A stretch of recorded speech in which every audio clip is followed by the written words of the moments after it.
नमस्कार दोस्तों, आप सभी का चलो पढ़े चैनल में फिर से एक बार स्वागत है। आज हम लोग एनसीईआरटी बुक क्लास 6 का भूगोल का चैप्टर फर्स्ट पढ़ेंगे। चैप्टर फर्स्ट जो है वो हमारा है सौर मंडल में पृथ्वी। सौर मंडल में पृथ्वी यानी हम लोग जो सारी आकाश गंगाएं पढ़ते हैं, आकाश में देखने वाली जितनी भी चीज़ें में दिखती है उनमें से एक जो पृथ्वी है उसके बारे में पढ़ेंगे। आइए चलते हैं, देखते हैं कि बुक में क्या है। सूर्यास्त के बाद आकाश को देखना कितना अच्छा लगता है। आसमान में पहले एक या दो चमकते बिंदु ही दिखते हैं, लेकिन बाद में इनकी संख्या बढ़ जाती है। आप अपनी गणना नहीं कर सकते। संपूर्ण आकाश छोटी छोटी चमकदार वस्तुओं से भर जाता है, जिनमें से कुछ चमकीले होते हैं एवं कुछ धुंधले होते हैं। ऐसा प्रतीत होता है मानो आकाश में हीरे जड़े हों। इनमें से कुछ टिमटिमाते प्रतीत होते हैं, लेकिन अगर आप उनको ध्यान से देखेंगे तो आप पाएंगे कि इनमें से कुछ की टिमटिमाहट अन्य से अलग है। ये बिना किसी टिमटिमाहट के चंद्रमा के समान चमकते हैं। यानी इसमें कह रहा है कि आप आकाश की तरफ देखिए, आसमान में शाम को तो आपको बहुत सारे तारे दिखाई देंगे, जिनमें से कुछ तारे टिमटिमाते हुए दिखाई देंगे और कुछ तारे ऐसे होते हैं जो मतलब थोड़ा धीरे टिमटिमाते हैं। आइए आगे देखते क्या है। इन चमकीली वस्तुओं के साथ आप लगभग प्रतिदिन चंद्रमा को भी देखते हैं, यानी चंद्रमा भी दिखता है आप लोगों को, या अलग अलग समय पर अलग अलग आकार तथा अलग स्थितियां में दिखाई देती हैं। यानी कभी चंद्रमा आपको किस मतलब कि कहीं और दिखेगी, अगले दिन कहीं और दिखेगी।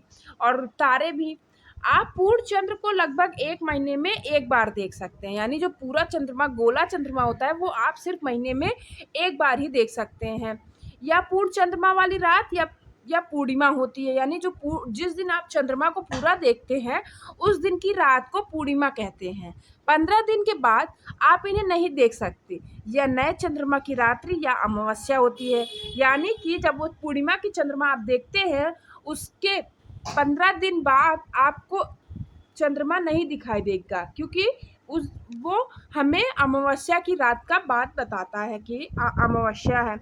ऐसी रात में अगर आसमान साफ है तो आप आसमान का अवलोकन अच्छी तरह कर सकते हैं। यानी कि अगर बादल नहीं छाए हुए हैं तो आप आसमान में अच्छे से देख सकते हैं कि चंद्रमा दिखाई दे रहा है या नहीं दिखाई दे रहा है। क्या आपको इस बात पर आश्चर्य नहीं होता कि हम दिन के समय चंद्रमा एवं इन सभी छोटी चमकीली वस्तुओं को क्यों नहीं देख पाते हैं? यानी कि हम लोग रात में तो बहुत सारे तारे, चंद्रमा, इन सभी को देख पाते हैं, लेकिन दिन में हम लोग क्यों नहीं देख पाते हैं? ऐसा इसलिए क्योंकि सूर्य के अत्यधिक तेज प्रकाश के कारण रात के समय चमकने वाली वस्तुओं को हम दिन में नहीं देख पाते हैं।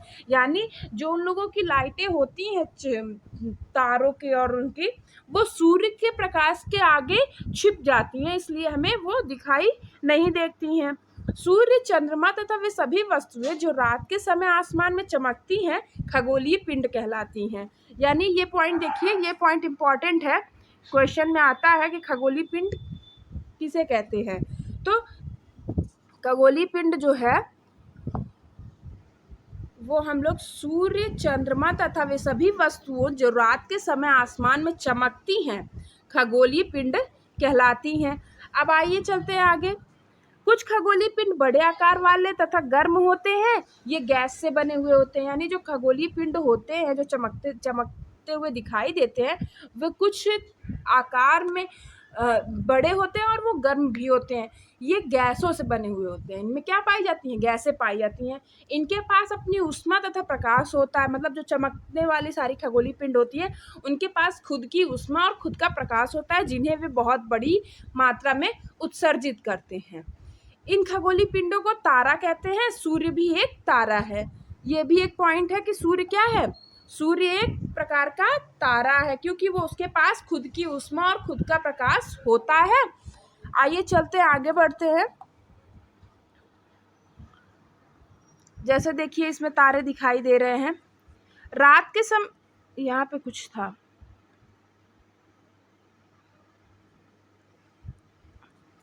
रात के समय चमकते हुए अनगिनत तारे सूर्य के समान ही हैं, लेकिन हमसे बहुत अधिक दूर होने के कारण हम लोग उनकी ऊष्मा या प्रकाश को महसूस नहीं करते हैं तथा वे अत्यंत छोटे दिखाई पड़ते हैं।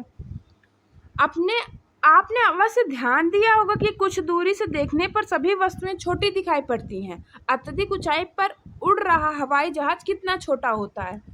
रात्रि में आसमान की ओर देखते समय आप तारों के विभिन्न समूह के द्वारा बनाई गई विविध आकृतियों को देख सकते हैं। ये नक्षत्र मंडल कहलाते हैं। यानी कई सारे ऐसे तारे जिनको आप मिलाकर कोई आकृति बनाते हैं, उन आकृतियों को क्या कहा जाता है? नक्षत्र मंडल कहा जाता है। अब आइए देखते हैं क्या लिखा आगे। अर्सा मेजर या बिग बियर इसी प्रकार का एक नक्षत्र मंडल है। यानी एक अर्सा मेजर और बिग बियर है, वो एक नक्षत्र मंडल है, बहुत आसानी से पहचान में आने वाला नक्षत्र मंडल है। सप्तऋषि, सप्तऋषि यानी ये 7 तारों का समूह होता है, उसी को सप्तऋषि मंडल, सप्तऋषि कहा जाता है, वो नक्षत्र मंडल है। यह 7 तारों का समूह है जो कि नक्षत्र मंडल अर्सा मेजर का भाग है। आपने परिवार या अपने परिवार या पड़ोस में किसी बड़े व्यक्ति से कहिए कि क्या वह आपको आसमान में और अधिक तारों, ग्रहों या नक्षत्र मंडलों को दिखाएं। प्राचीन समय में लोग रात्रि में दिशा का निर्धारण तारों की सहायता करते थे। मतलब पहले के लोग दिशा का निर्धारण कैसे करते थे? तारों की सहायता से करते थे। उत्तरी तारा उत्तर दिशा को बताता था, इसे ध्रुव तारा भी कहते हैं, कहा जाता है। यानी जो ध्रुव तारा है वो उत्तर दिशा की ओर रहता है, इसलिए उसको ध्रुव तारा इस उत्तर दिशा बताता है और इसे ध्रुव तारा कहा जाता है। या आसमान में हमेशा एक ही स्थान पर रहता है। मतलब यह तारा हमेशा एक ही स्थान पर रहता है। हम सप्तऋषि की सहायता से ध्रुव तारे की स्थिति को जान सकते हैं। जैसे इसमें देखिए लिखा है, इसमें दिख रहा है, ये सप्तऋषियों के तारे हैं और उनके सीधे सांकेतिक ध्रुव तारा है उत्तर दिशा की ओर। अब आइए आगे चलते हैं।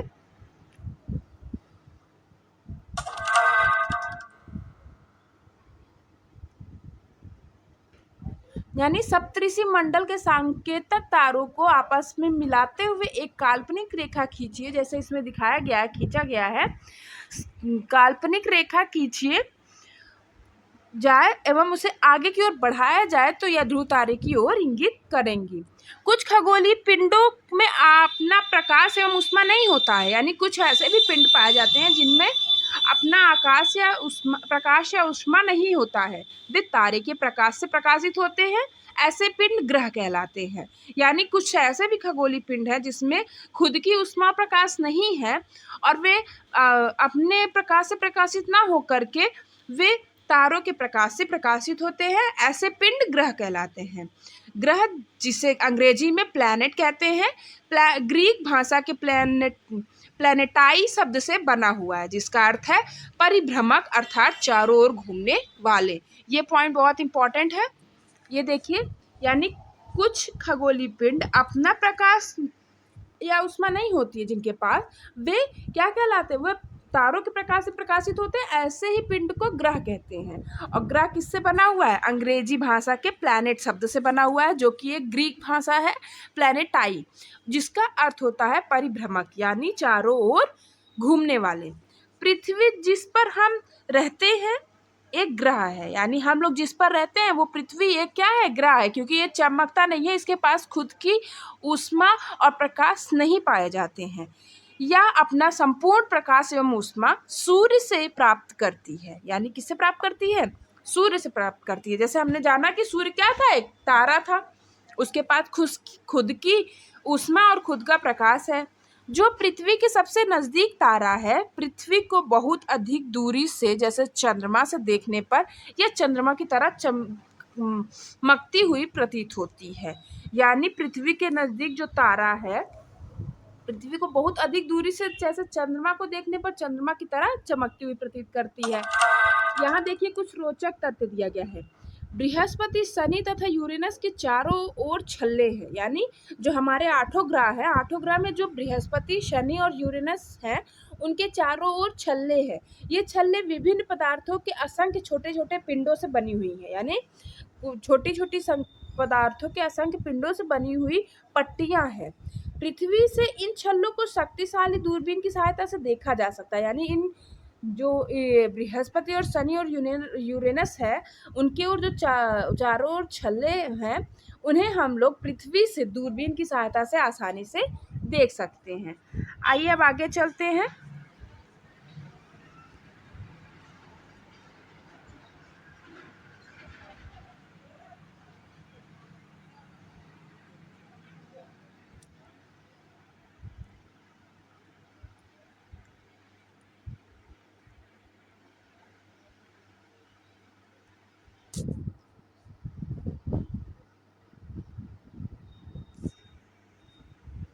ये देखिए कोई चित्र दिया हुआ है, फिगर दिया हुआ है। इस फिगर में है आठों ग्रह के बारे में बताया गया है।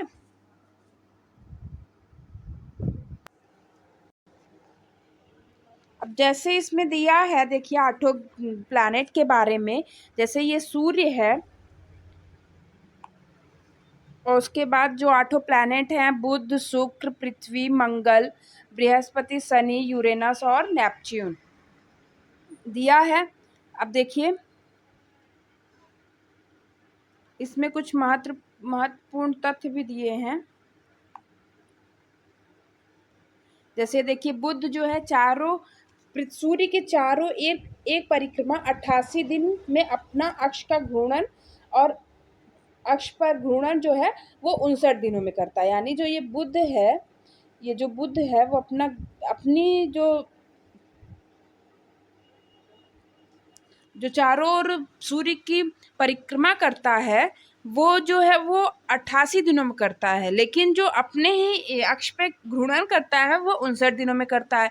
शुक्र जो है वो 108 मतलब कि सूर्य की परिक्रमा 255 दिनों में करता है, और क्या कहते हैं अपने अक्ष पर 243 दिन में घूर्णन करता है। पृथ्वी जो है वो क्या कहते हैं चारों ओर सूर्य की परिक्रमा 365 दिन में करता है और अपने अक्ष पर घूर्णन 1 दिन में करता है। और उसके पास एक उपग्रह भी है जो चंद्रमा है।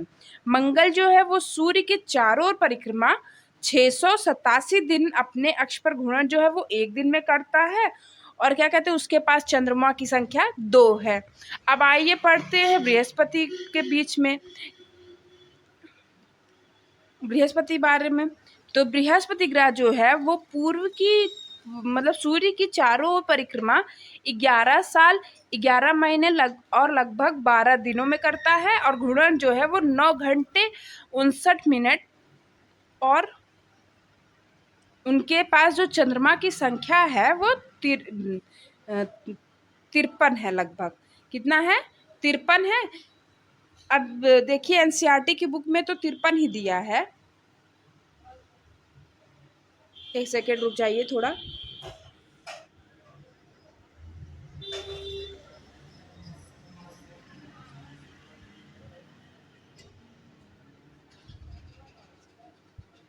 थोड़ा मैनेज करिएगा आप लोग। हाँ, तो जो बृहस्पति है वो अपनी सूर्य की परिक्रमा जो है वो 11 साल 11 महीने लगभग 12 साल में पूरा करती है, और अपने अक्ष पर घूर्णन 9 घंटे 59 मिनट में करती है। और चंद्रमा की संख्या जो एनसीईआरटी की बुक में बताया गया है वो है 53 यानी 53। इसके पास अपने खुद के उपग्रह है, यानी कि चंद्रमाओं की संख्या है। अब शनि के बारे में आइए जानते हैं। छठा नंबर शनि है। सूर्य के चारों ओर एक परिक्रमा जो करती है वो 29 साल 5 महीने में करती है। जैसे आपने देखा बृहस्पति लगभग 12 साल में, और ये 29 साल में करता है। अपने अक्ष पर घूर्णन जो है शनि 10 घंटे 40 मिनट में, और चंद्रमा की संख्या इसके पास, वैसे जहाँ तक हमें पता है तो इसके पास 82 चंद्रमा है 82, परंतु एनसीईआरटी की बुक में 53 लिखा हुआ है। आइए अब आगे देखते हैं। यूरेनस जो है, यूरेनस सूर्य के चारों ओर एक परिक्रमा जो करता है वो 84 साल में करता है, और अपने अक्ष पर घूर्णन 17 घंटे 14 मिनट में कर लेता है। यानी कि जो सूर्य की परिक्रमा है वो 84 साल में करता है, लेकिन जो अपने अक्ष पर ही घूमना है वो 17 घंटे 14 मिनट में कर लेता है, और उनकी चंद्रमा की संख्याएं जो है लगभग 27 हैं। और जो नेपच्यून है सूर्य के चारों ओर एक परिक्रमण 164 साल में करता है। अपने अक्ष पर घूर्णन भी वो 17 घंटे में करता था यूरेनस, और ये 16 घंटे 7 मिनट में करता है। चंद्रमा की संख्या इसके पास 13 है। अब आइए चलते हैं आगे। अब देखिए बाह्य ग्रह क्या है। तो जो बाह्य ग्रह है सूर्य से बहुत दूर है तथा बहुत बड़े आकार के हैं। ये गैस और तरल पदार्थों से बने हुए होते हैं। अब जैसे आपने पढ़ा सौर मंडल के बारे में, तो सौर मंडल सूर्य की ओर हम लोगों ने देखा कि हमारी जो सौर मंडल है, सूर्य के बाद जो 8 प्लैनेट है, जिसमें से बुध, शुक्र, पृथ्वी, मंगल, बृहस्पति, शनि, यूरेनस और नेपच्यून है। आपने सबके बारे में पढ़ लिया कि वो सूर्य की परिक्रमण कितने दिनों में करता है और अपने ही अक्ष पर घूर्णन कितने दिनों में करता है, और सबके पास अपने कितने चंद्रमा यानी कि कितने चंद्रमाएं हैं।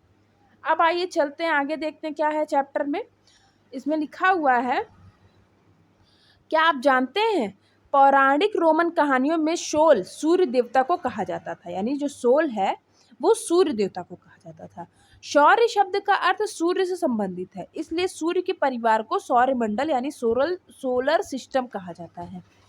सौर शब्द का उपयोग करते हुए और अधिक शब्दों को लिखिए, मतलब इन्होंने बोला है ऐसा। अब आइए देखते हैं कि शब्द की उत्पत्ति कहाँ से हुई। ऐसे बहुत से शब्द जिनका उपयोग हम एक भाषा में करते हैं, अक्सर वे दूसरी भाषाओं से लिए गए शब्द होते हैं। उदाहरण के लिए जियोग्राफी एक अंग्रेजी शब्द है या ग्रीक भाषा में लिया गया है। शब्द का अर्थ है पृथ्वी का विवरण। यह 2 ग्रीक शब्दों से मिलकर बना है जिनमें जी शब्द का प्रयोग है। पृथ्वी एक ग्राफिया का अर्थ है लिखना। ग्राफिया मीन्स लिखना। आइए पृथ्वी के संबंध में और अधिक जानकारी लें। तो पृथ्वी जियोलॉजी, लॉजी यानी अध्ययन करना, पृथ्वी का अध्ययन। जियोमेट्री यानी पृथ्वी का मापन, और जियोइड मतलब पृथ्वी के आकार के अनुरूप, जैसे कि आपको इसमें दिया गया है। ऐसा कभी कभी क्वेश्चन भी आ जाता है कि जियोलॉजी का अर्थ क्या है, जियोमेट्रिया का अर्थ क्या है और जियोइड का अर्थ क्या है। आइए अब चलते हैं आगे। आसमान में दिखने वाला चंद्रमा एक उपग्रह है, यानी जो हमने अभी चंद्रमाएं पढ़ी हैं कि किनके पास कितनी है, जैसे पृथ्वी के पास एक चंद्रमा है, उसी प्रकार वो जो चंद्रमा है वह एक उपग्रह है। यह हमारी पृथ्वी का सहचर है, यानी साथ में चलने वाला, तथा इसके चारों ओर चक्कर लगाता है। यानी चंद्रमा किसके चक्कर लगाता है? पृथ्वी के चक्कर लगाता है। हमारी पृथ्वी के समान 7 अन्य ग्रह जो सूर्य से प्रकाश एवं ऊष्मा प्राप्त करते हैं, उनमें भी कुछ के पास अपने चंद्रमा भी हैं। अब सौर मंडल क्या है? सूर्य 8 ग्रह, 8 ग्रहों में जितने उपग्रह, कुछ अन्य खगोलीय पिंड जैसे क्षुद्र ग्रह एवं उल्का पिंड मिलाकर सौर मंडल का निर्माण होता है। यानी सौर मंडल में क्या क्या होते हैं? सूर्य होते हैं, सूर्य के साथ साथ जो हमने 8 प्लैनेट पढ़े वो होते हैं। 8 प्लैनेट में पाए जाने वाले जितने सैटेलाइट यानी उपग्रह होते हैं, और कुछ खगोलीय पिंड और होते हैं, जैसे कि क्षुद्र ग्रह होता है, उल्का पिंड होता है। उन सभी चीज़ों को जब हम लोग मिलाकर पढ़ते हैं तो उसी को सौर मंडल कहते हैं। यानी वह सभी चीज़ मिलकर ही सौर मंडल का निर्माण करते हैं। उसे हम सौर परिवार का नाम देते हैं, जिसका मुखिया सूर्य है। अब आइए सूर्य के बारे में पढ़ते हैं। जैसे कि हमने जाना कि सूर्य क्या था? सूर्य एक तारा था, क्योंकि उसके पास खुद की प्रकाश और खुद की ऊष्मा थी। आइए देखते हैं इस बुक एनसीईआरटी की किताब में क्या लिखा हुआ है। सूर्य सौर मंडल के केंद्र में स्थित है। यह बहुत बड़ा है एवं अत्यधिक गर्म गैसों से बना है। इसका खिंचाव बल इससे सौर मंडल को बांधे रखता है। सूर्य सौर मंडल के लिए प्रकाश एवं ऊष्मा का एकमात्र स्रोत है, लेकिन हम इसकी अत्यधिक तेज ऊष्मा को महसूस नहीं करते हैं, क्योंकि सबसे नजदीक का तारा होने के बावजूद यह हमसे बहुत दूर है। सूर्य पृथ्वी से लगभग 15 करोड़ किलोमीटर दूर है। पृथ्वी से कितना दूर है? 15 करोड़ किलोमीटर। अब आइए देखते हैं ग्रह के बारे में पढ़ते हैं। ग्रह हमारे सौर मंडल में 8 हैं, जैसा कि आपको हमने भी बताया है सीक्वेंस के हिसाब से: बुध, शुक्र, पृथ्वी, मंगल, बृहस्पति, शनि, यूरेनस तथा नेपच्यून। सूर्य से उनकी दूरी के अनुसार अंग्रेजी में ग्रहों के नाम याद रखने का आसान तरीका, ऐसा एनसीईआरटी बुक में दिया गया है। My very efficient mother just survived as nuts. M से मरकरी, वी से वीनस, ई से अर्थ, एम से मंगल, जी से जुपिटर, एस से शनि, यू से यूरेनस और एन से नेपच्यून। सौरमंडल के सभी 8 ग्रह एक निश्चित पथ पर सूर्य का चक्कर लगाते हैं। यानी जो सौरमंडल में 8 ग्रह हैं, जैसे हमने आपको ऊपर दिखाया फिगर में, कि वे सारे के सारे 8 ग्रह सौरमंडल के में सूर्य के चक्कर लगाते हैं। ये रास्ते दीर्घ वृत्ताकार में फैले हुए हैं। ये कक्षा कहलाते हैं। यानी जिसमें वे अपना चक्कर सूर्य के चक्कर लगाते हैं, वे सारे 8 ग्रह, वे कक्षा यानी ऑर्बिट कहलाते हैं। बुध शुक्र के सबसे नजदीक है। यानी बुध जो ग्रह है वो सूर्य के सबसे नजदीक है।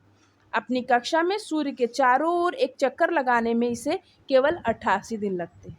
शुक्र को पृथ्वी का जुड़वा ग्रह माना जाता है क्योंकि इसका आकार एवं आकृति लगभग पृथ्वी के ही समान है। यानी जो दूसरा नंबर है शुक्र और तीसरा नंबर पृथ्वी, ये दोनों को जुड़वा ग्रह माना जाता है इनको, क्योंकि इन दोनों का आकार एवं आकृति समान है।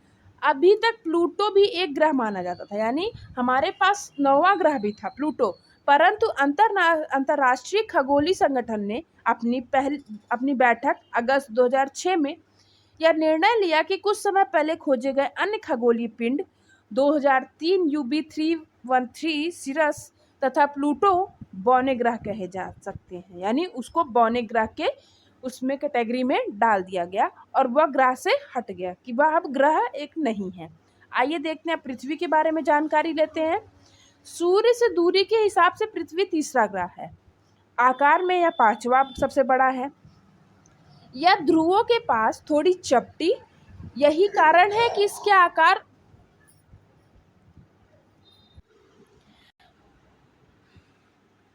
यह ध्रुवों के पास थोड़ी चपटी है। यही कारण है कि इसके आकार को भूआब कहा जाता है। भूआब का अर्थ है पृथ्वी के समान आकार। जीवन के लिए अनुकूल परिस्थितियां संभवतः केवल पृथ्वी पर ही पाई जाती हैं। पृथ्वी ना तो अधिक गर्म है और ना ही अधिक ठंडी। यहाँ पानी एवं वायु उपस्थित है जो हमारे जीवन के लिए आवश्यक है। वायु में जीवन के लिए आवश्यक गैस से जैसे ऑक्सीजन मौजूद है।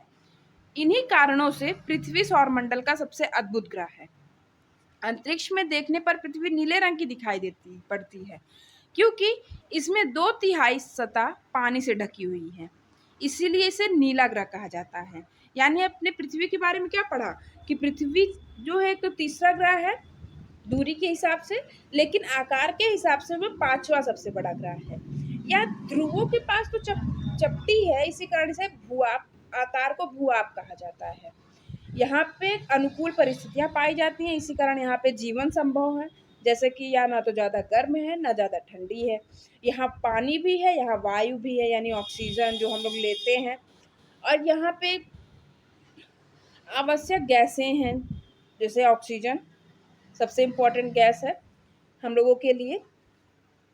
और हम लोग जब ऊपर से पृथ्वी को देखते हैं तो वो नीला दिखाई देता है। नीला क्यों दिखाई देता है? क्योंकि यहाँ पे पृथ्वी की सतह पर 2/3 भाग में जल पाया जाता है। अब आइए चलते हैं आगे। देखिए, क्या आप जानते हैं प्रकाश की गति लगभग 3 लाख किलोमीटर प्रति सेकेंड है। यानी जो प्रकाश की गति है वो कितनी है? प्रकाश की गति 3 लाख किलोमीटर प्रति सेकेंड है। इस गति के बावजूद सूर्य के प्रकाश को पृथ्वी तक पहुंचने में कितना मिनट लगता है? ये इम्पोर्टेंट है, 8 मिनट लगता है। यानी जो प्रकाश की गति है वो कितनी है? 3 लाख किलोमीटर प्रति सेकेंड है। इस गति के बावजूद भी जो सूर्य के प्रकाश जो हमारे पृथ्वी तक पहुंचती है, फिर भी उसमें कितना मिनट लग जाता है? 8 मिनट का समय लग जाता है।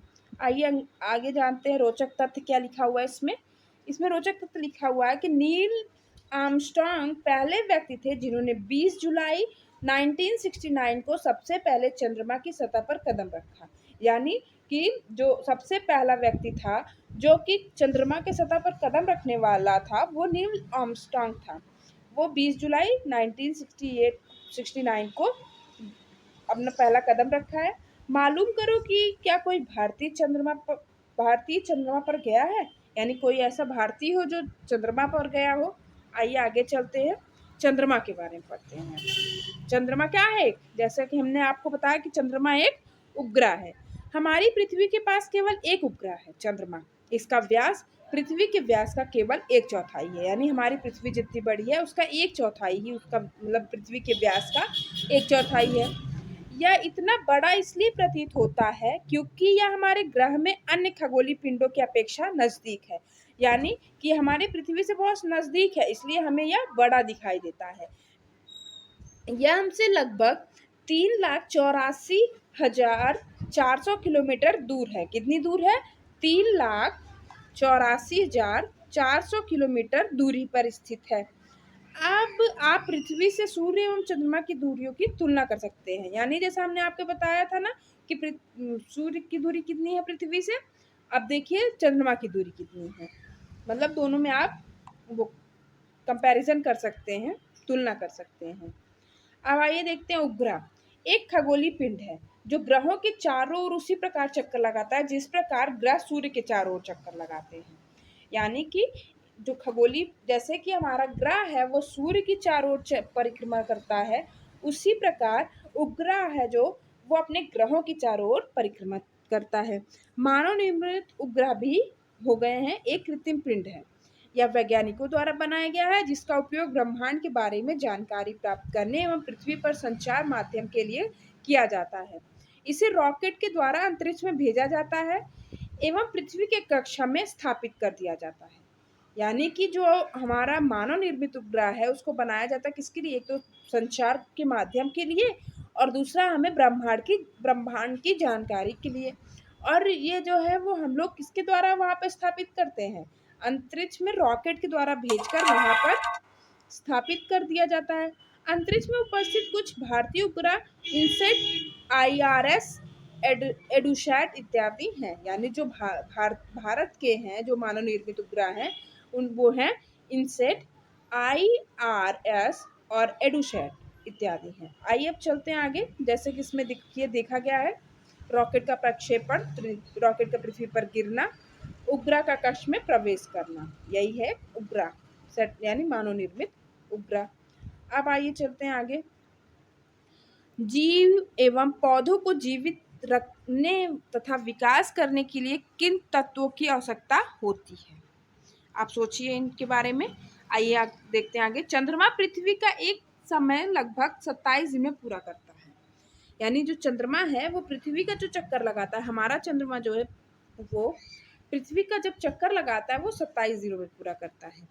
लगभग इतने ही समय में यह अपने कक्ष पर एक चक्कर के पूरा कर लेता है, यानी वो अपने अक्ष पर भी, यानी वो जो अपने घूर्णन करता है तो भी वो उतने ही समय में करता है। इसके परिणाम स्वरूप पृथ्वी में हमें चंद्रमा का केवल एक ही भाग दिखाई पड़ता है, यानी वो जितने दिनों में पृथ्वी की परिक्रमा करता है उतने दिनों में वो भी अपने अक्ष पर घूमता है, इसीलिए हमें जो चंद्रमा है उसका सिर्फ एक ही भाग हमें दिखाई देता है।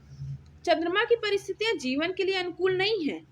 इनकी सतह पर पर्वत, मैदान एवं गड्ढे हैं जो चंद्रमा की सतह पर छाया बनाते हैं। पूर्णिमा के दिन चंद्रमा पर इनकी छाया को देखा जा सकता है। क्षुद्र ग्रह क्या है? अब आइए उनके बारे में पढ़ते हैं। तारों, ग्रहों एवं उपग्रहों के अतिरिक्त असंख्य छोटे पिंड भी सूर्य के चारों ओर चक्कर लगाते हैं।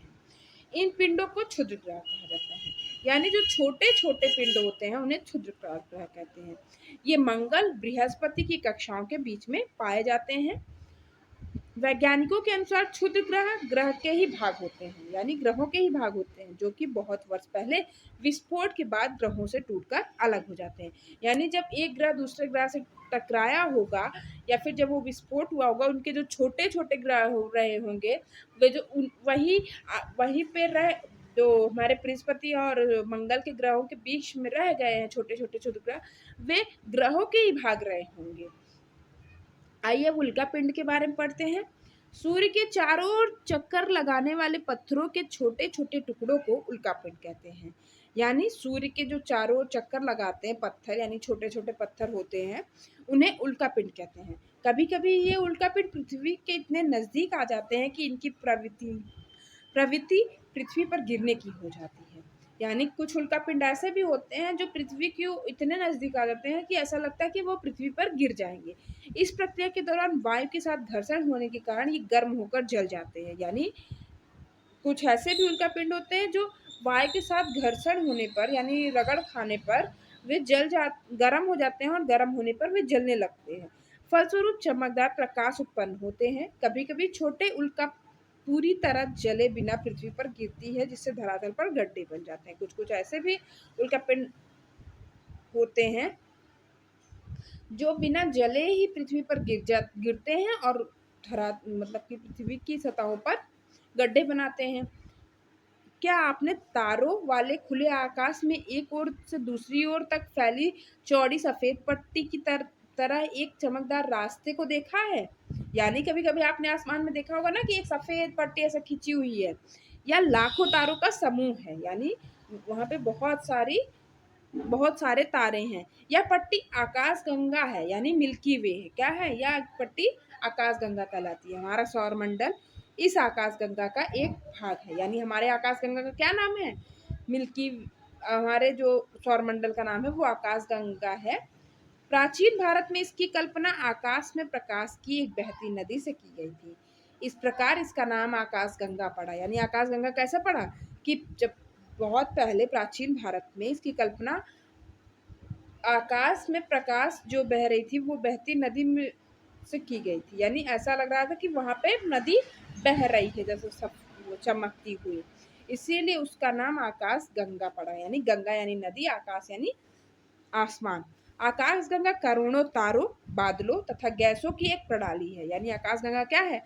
बहुत सारे वहां तारे, बादल और गैस पाए जाते हैं। इस प्रकार के लाखों आकाश गंगाएं मिलकर ब्रह्मांड का निर्माण करती हैं। यानी जो हमारी जो सौर मंडल में बहुत सारे मतलब ब्रह्मांड बहुत सारी आकाश गंगाएं ऐसी हैं। ब्रह्मांड की विशालता की कल्पना करना अत्यधिक कठिन है। वैज्ञानिक अभी भी इसके बारे में अधिक से अधिक जानकारी एकत्र करने में जुटे हुए हैं। यानी वैज्ञानिक अभी भी खोज में लगे हुए हैं।